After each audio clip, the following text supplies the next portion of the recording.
ভুয়া মুক্তিযোদ্ধা সনদ ব্যবহার করে প্রায় ২৫ বছর চাকরি করার অভিযোগে আলোচিত বেসামরিক বিমান চলাচল কর্তৃপক্ষের তত্ত্বাবধায়ক প্রকৌশলী মোহাম্মদ শরীফুল ইসলামকে বদলি করা হয়েছে। তবে তার বিরুদ্ধে জাল সনদে চাকরি, দুর্নীতি এবং সরকারি সুবিধা নেওয়ার মতো গুরুতর অভিযোগ তদন্তাধীন থাকা সত্ত্বেও শুধু বদলির সিদ্ধান্তে প্রশ্ন উঠেছে। বেবিচকের সদস্য প্রশাসন এস.এম. লাবদুর রহমান এ তথ্য নিশ্চিত করেছেন। বুধবার বেবিচকের প্রশাসন বিভাগের সহকারী পরিচালক মোহাম্মদ তিরান হোসেন স্বাক্ষরিত এক অফিস আদেশে শরীফুল ইসলামকে বদলির তথ্য জানানো হয়। অফিস আদেশ অনুযায়ী সিভিল সার্কেল প্রকল্পে কর্মরত তত্ত্বাবধায়ক প্রকৌশলী শরীফুল ইসলামকে পিডিকিউ অ্যান্ড কিউএস সার্কেলে পদায়ন করা হয়েছে। একই সঙ্গে তাকে ওই সার্কেলে সংযুক্ত রেখে পরিচালক এফএস অ্যান্ড আর বিভাগে দায়িত্ব পালনের নির্দেশ দেওয়া হয়েছে। গত ১১ জুন প্রকাশিত এক অনুসন্ধানী প্রতিবেদনে অভিযোগ করা হয়, শরীফুল ইসলাম ২০০১ সালে একটি ভুয়া মুক্তিযোদ্ধা সনদ ব্যবহার করে বেবিচকের সরকারি প্রকৌশলী পদে নিয়োগ পান। জানা যায়, সরকারি মুক্তিযোদ্ধা গ্যাজেটে ও জাতীয় মুক্তিযোদ্ধা ডেটাবেজে তার বাবার নাম নেই। এরপর তার চাকরি সংক্রান্ত নথিপত্র ঘেটে ৪টি পৃথক মুক্তিযোদ্ধা সনদের তথ্য পাওয়া যায়। অভিযোগ অনুযায়ী ৪টি সনদে ৪ ধরনের তারিখ, ভিন্ন ভিন্ন স্মারক নম্বর এবং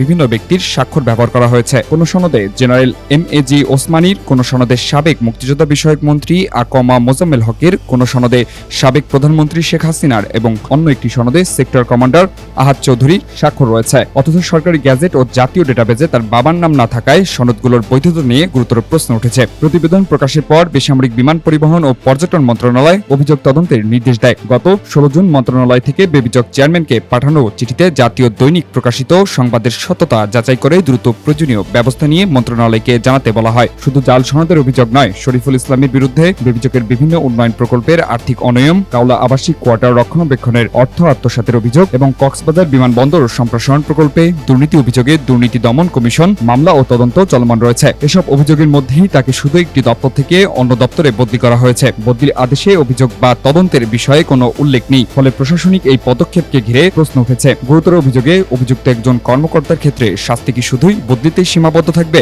নাকি তদন্ত শেষে তার বিরুদ্ধে বিভাগীয় ও আইনি ব্যবস্থা নেওয়া হবে?